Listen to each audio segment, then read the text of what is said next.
Depuis le début des affrontements entre les rebelles du M23 et la coalition FARDC Wazalendo en territoire de Masisi, plus de 15 000 ménages ont fui diverses localités en territoire précité. Les différentes vagues de déplacés se sont réfugiés à l'ouest de la ville de Goma, plus précisément au quartier Mugunga et Lac Vert. Ceci témoigne les calvaires qu'ils traversent depuis leur installation dans cette partie de la province du Nord Kivu.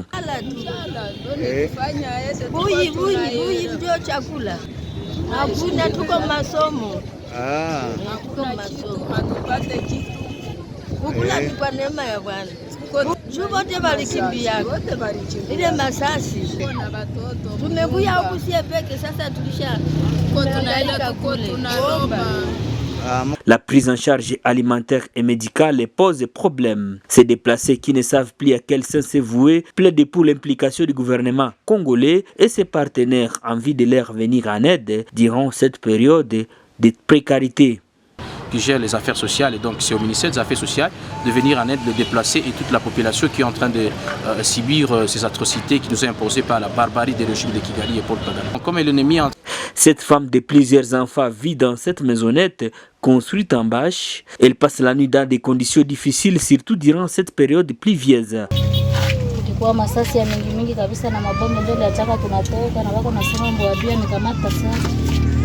Na ukianga na bwana na watoto na tukakimbia vile tukachavi tuwote mnyumba manake kisi unaona na njoo vile kitu.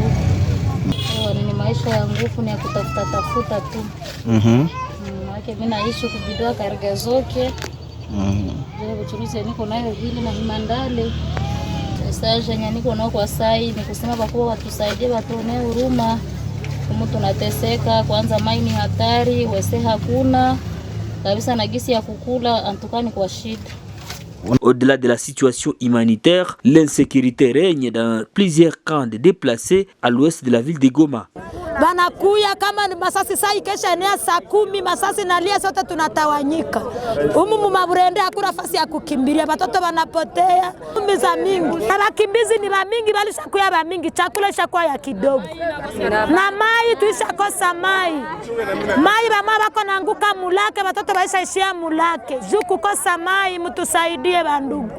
Les déplacés dorment sous crépitement des balles. À cela s'ajoutent des tracasseries attribuées aux hommes en uniforme. À noter également que la zone est sous contrôle de Wazalendo et d'autres militaires de l'armée congolaise. Inatakuwa presque 2 mois hatupate chakula kutoka PAME.